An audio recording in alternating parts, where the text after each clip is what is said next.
For centuries, history books have comfortably taught us that the Middle Ages were a brutal dark age, and that the Catholic Church was a tyrannical jailer that violently suppressed human progress. But historical truth is infinitely more complex and brutal than that. You will never truly understand the magnificent rise of the West until you finally realize a terrifying historical paradox: the Catholic Church was indeed the bloody lock that suffocated Europe at the very end, but 1,000 years prior to that, they were the absolute only bunker that successfully saved human civilization from total, catastrophic extinction. For centuries, the Roman Empire stood as the undisputed pinnacle of human civilization, a towering colossal monument constructed of marble, strict jurisprudence, and extraordinary engineering that brought unparalleled stability to the known world. The Pax Romana was not merely an empty political slogan, it was a physical reality successfully etched into magnificent aqueducts transporting crystal-clear water across hundreds of miles, sophisticated road networks facilitating global trade, and colossal libraries safeguarding the collective intellectual heritage of humanity. However, by the 5th century, this eternal city began to violently crumble under the insurmountable weight of internal corruption, severe economic stagnation, and most devastatingly, the relentless onslaught of Germanic barbarian tribes. When the Visigoths, led by King Alaric, finally breached the supposedly impenetrable gates of Rome in 410 AD, the psychological shockwave completely shattered the fundamental foundations of European consciousness. This was not merely a standard military defeat, it was the apocalyptic termination of an entire world order. The barbarian invaders did not conquer Rome to inherit its administrative brilliance, they conquered it purely to plunder its monumental wealth.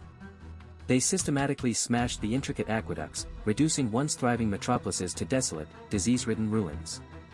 They mercilessly slaughtered patricians and plebeians alike, transforming the previously vibrant cobblestone streets into horrific rivers of blood. Most tragically, they burned the grand libraries, rapidly obliterating centuries of philosophical, medical, and architectural knowledge in massive, ignorant bonfires. As the vast Roman state apparatus violently disintegrated, the entirety of Europe was brutally thrust into a terrifying, completely lawless abyss where sheer brute force became the absolute only currency of survival.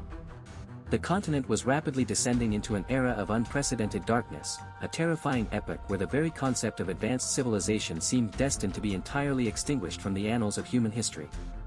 Yet, amidst this catastrophic, apocalyptic ruin, amidst the smoldering ashes of the greatest empire the world had ever witnessed, a singular, seemingly fragile institution stood completely alone against the encroaching tide of absolute barbarism.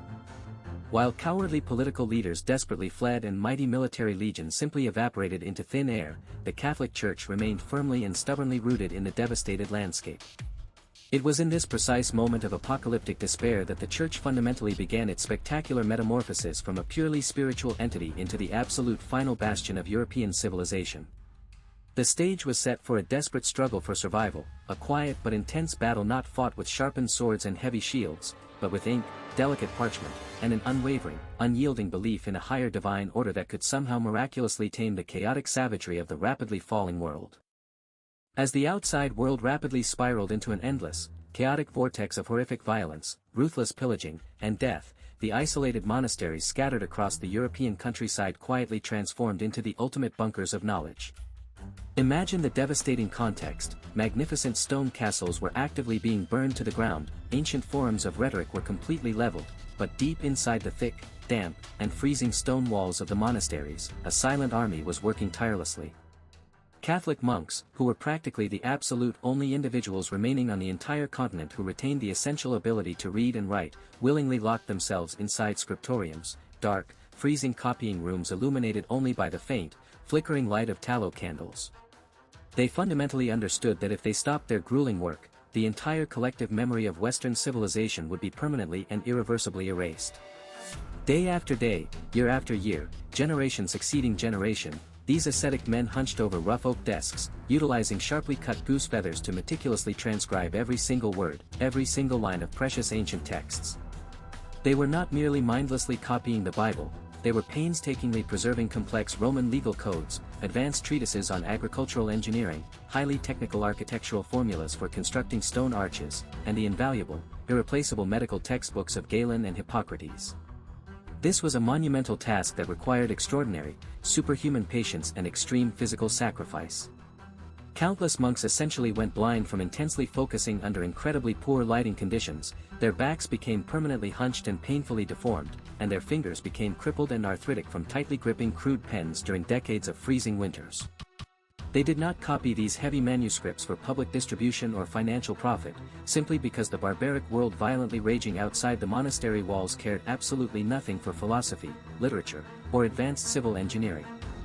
They copied them for one singular, sacred mission: to meticulously preserve the fragile seeds of human civilization so they would not be entirely reduced to ash by the raging fires of barbarian ignorance. Throughout the entirety of the Dark Ages, a brutal epoch when a human life was significantly cheaper than straw and violent kingdoms violently rose and collapsed literally overnight, it was these isolated monasteries that functioned as humanity's most impenetrable, heavily fortified vaults. They did not store shiny gold or glittering jewels that would attract ruthless raiders, they stored something millions of times more valuable: the collective wisdom of the ancient world. Without the silent, resilient, and utterly martyr-like dedication of these nameless, faceless monks, Europe would have undoubtedly been permanently trapped in a brutal Neolithic quagmire. The complex concept of jurisprudence, the fundamental understanding of anatomical medicine, and the essential foundations of basic science were carefully and lovingly wrapped by them into a secure, impenetrable religious cocoon, heavily guarded by unwavering faith, patiently waiting for many centuries until the brutal outside world was finally mature enough to once again receive the brilliant light of advanced civilization. In a completely lawless world, intellectual knowledge is nothing more than harmless, fragile parchment if it is not heavily protected by genuine power. But the majestic Roman imperial court had utterly collapsed, and the humble monks possessed absolutely no standing army, no heavily armored cavalry, and zero cannons. Facing brutally bloodthirsty barbarian hordes like the terrifying Vikings from the frozen north or the ruthless Franks, the Catholic Church fundamentally realized that traditional military strength was utterly useless. To guarantee survival and desperately protect whatever fragments of civilization remained, the Church strategically deployed a psychological weapon far sharper and infinitely more terrifying than any forged steel sword: the fear of God. This was arguably the most brilliant, successful, and massive psychological manipulation campaign in all of human history. The clever priests did not threaten the violent barbarian chieftains with temporary earthly punishment, they explicitly threatened them with the excruciating, eternal damnation of hellfire. For battle-hardened warriors who viewed a violent death on the battlefield as the ultimate glory, the abstract concept of a horrific, inescapable, and never-ending physical punishment in the afterlife was an incredibly terrifying and completely novel psychological concept. By utilizing grand, theatrical rituals, echoing ethereal hymns, and towering, intimidating Gothic cathedrals that pierced the heavens, the Church highly succeeded in planting absolute, paralyzing awe into the primitive minds of these savages. Ruthless chieftains who had previously drunk the blood of their conquered enemies now began to humbly fall to their knees before the wooden cross, trembling as they begged for baptism. Through the masterful process of transforming violent barbarian kings into devout, God-fearing believers, the Church indirectly and ingeniously established a universal moral code for the entirety of Europe.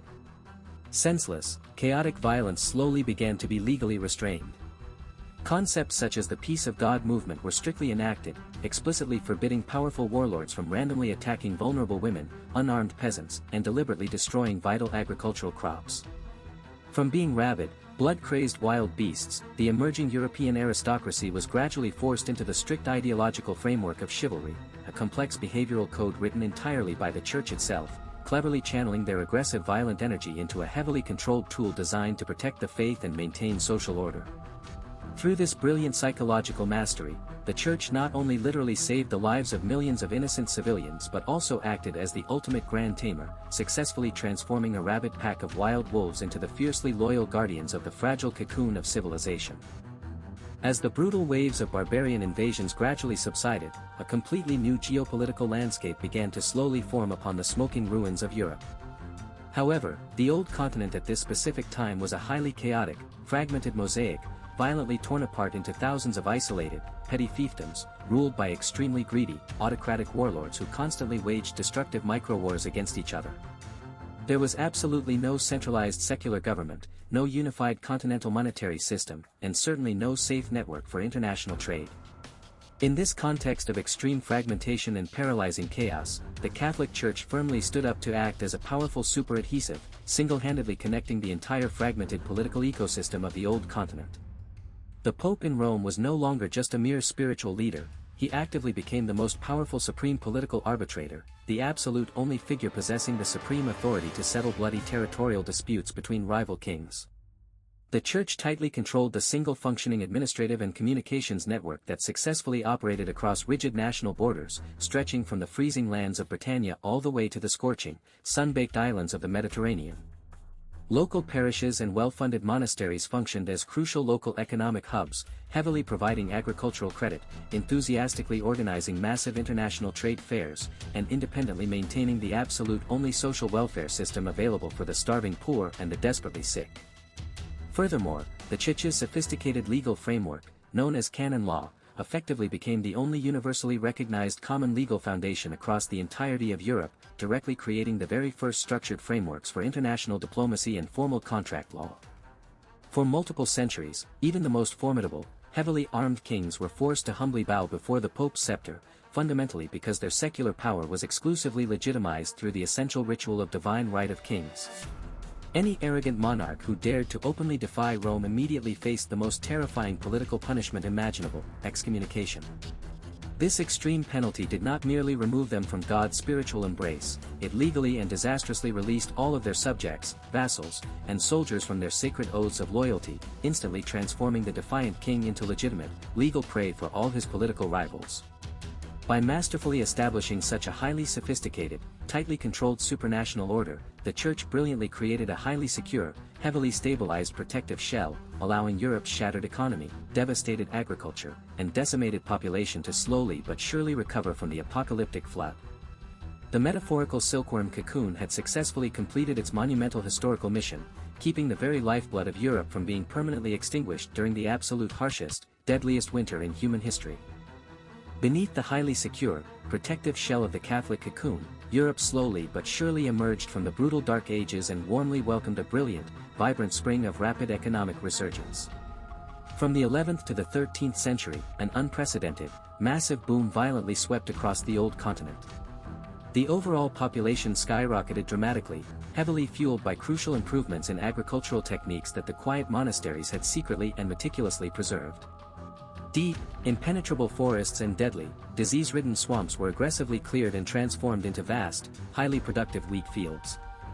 The ancient, decaying trade routes, which had been abandoned and heavily infested with cutthroat bandits for centuries, now bustled loudly with the thundering hooves of wealthy merchants transporting fine wool from Flanders and exotic, highly expensive spices from the mysterious East.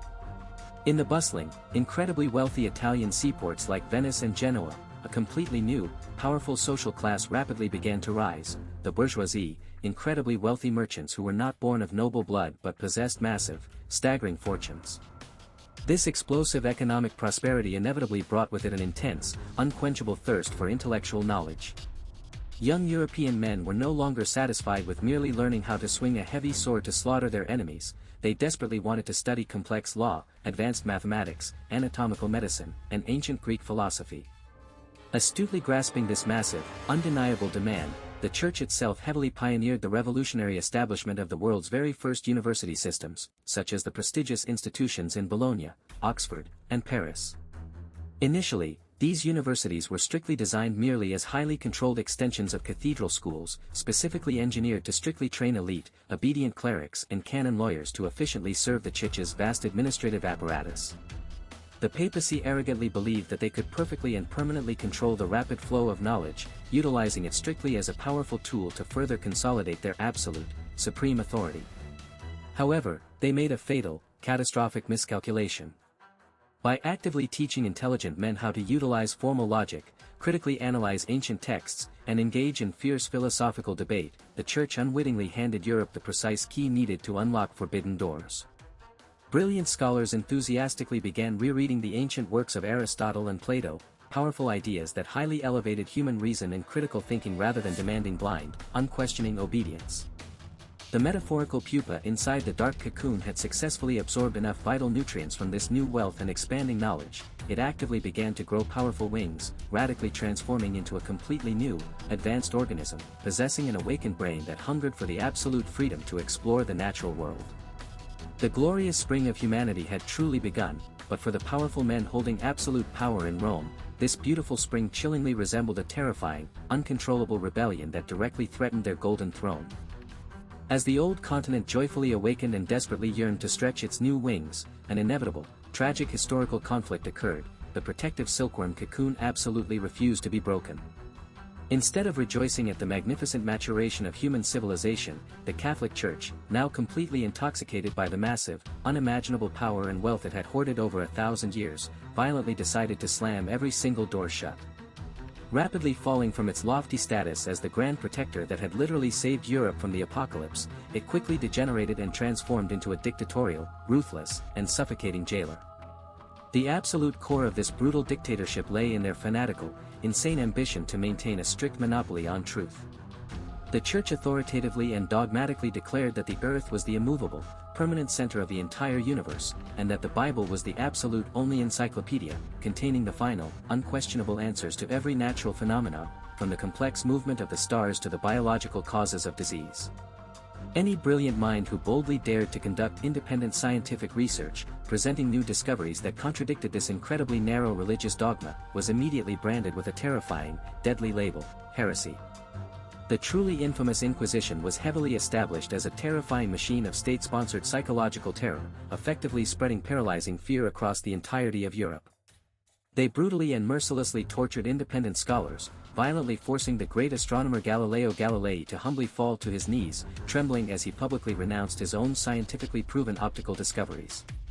The horrifying peak of this absolute tyranny was the horrific sentence handed down to the exceptionally brave philosopher Giordano Bruno, who had boldly dared to mathematically assert that the universe was infinite and contained countless glowing stars. To violently protect their strict ideological monopoly, the Church did not hesitate for a single second to burn him alive on a blazing wooden stake right in the middle of a crowded Roman square. The roaring flames rising from Bruno's scorching flesh were not the illuminating fires of new knowledge, but rather the cold-blooded, terrifying message of a ruthless jailer. Any fragile butterfly that boldly attempts to tear apart the silkworm cocoon in search of the objective truth, will be instantly and mercilessly reduced to ashes. Not stopping at merely suffocating natural science, the Church aggressively launched a ruthless campaign to maintain an absolute monopoly on knowledge, and the most fiercely contested battlefield in this war was language itself. For many centuries, the Bible, the fundamental, foundational text containing all moral codes and social laws, was strictly and exclusively permitted to circulate only in Latin. This was not simply a case of academic conservatism, it was a deeply sinister, highly calculated method of political manipulation. Latin, by this time, was effectively a completely dead language to the general public. Only the highly educated clerical elite could actively read and comprehend it. Millions of hardworking peasants, skilled artisans, and even powerful local nobles were completely illiterate in Latin. The direct consequence was that the masses entirely lost the basic ability to access their own faith independently. They became 100% dependent on the verbal explanations, interpretations, and sometimes intentional, self-serving distortions flowing directly from the mouths of the priests. This strict power structure effectively transformed the clerics into the absolute, exclusive gatekeepers to heaven, granting them the ultimate power to control mass psychology with terrifying absolute authority. Any bold attempt to shatter this linguistic monopoly was violently and brutally suppressed with blood. When the courageous English scholar John Wycliffe, and later Jan Hus in Bohemia, desperately attempted to actively translate the Bible into common vernacular languages, English and Czech, so that the poor could read and critically reflect for themselves, the Church reacted with frantic, hysterical rage. They fundamentally viewed handing knowledge directly to the unwashed masses as a horrific crime that directly and fatally threatened their entire power structure. Jan Hus was deceptively lured to the Council of Constance, immediately arrested, and ultimately tied to a wooden stake and brutally burned alive in 1415. Even the decayed bones of John Wycliffe, who had died naturally many years prior, were furiously dug up by enraged church officials, burned to fine ash, and vindicatively thrown into a river. This hysterical, terrifying action exposed a brutal, naked truth. The once great silkworm cocoon that had previously spread its arms to protect Europe from the terrifying darkness, was now actively using the blazing fires of the stake to violently extinguish any tiny spark of independent knowledge that dared to flicker in the minds of the masses. The absolute corruption of supreme power is always inevitably accompanied by profound financial rot.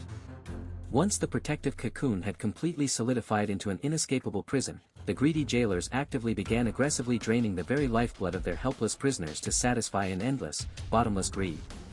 By the early 16th century, Pope Leo X desperately needed massive, staggering amounts of cash to generously fund his unbelievably lavish, decadent lifestyle and to finance the highly expensive reconstruction of the magnificent St. Peter's Basilica in Rome. To quickly solve this massive economic problem, the Church ingeniously invented one of the most brazen, large-scale financial scams in the entire history of humanity: the aggressive commercialization of spiritual salvation through the mass selling of indulgences. Essentially, this was merely a piece of parchment stamped with the Pope's official seal, aggressively and publicly hawked on the streets of Europe with a wildly absurd, fabricated promise: purchase this piece of paper, and every single one of your sins, and even the sins of your deceased loved ones currently suffering in purgatory, will be instantly and completely wiped clean. The highly infamous, charismatic preacher Johann Tetzel traveled extensively across Germany, utilizing cheap but devastatingly effective psychological manipulation tactics to literally extort money from the starving poor. He loudly chanted his famously predatory slogan: "As soon as the gold in the casket rings, the rescued soul to heaven springs." Millions of desperately impoverished peasants, heavily brainwashed by the intense fear of hell that had been strategically planted during Phase 1, were now completely willing to sell their absolute last cow, starving themselves to scrape together their hard-earned, blood-stained copper coins, handing them over to plump, wealthy monks in exchange for a completely worthless piece of paper. This incredibly ruthless, predatory action completely shattered the final, fragile boundaries of fundamental morality.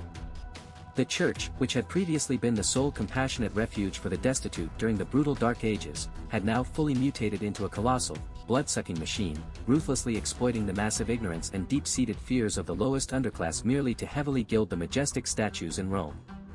This extreme, unforgivable abuse of power pushed Europe simmering, intense resentment to its absolute breaking point, effectively creating a massive, highly volatile powder keg that was just waiting for a single, tiny spark to explosively ignite, permanently and violently tearing apart the rotting, corrupted shell of the silkworm cocoon.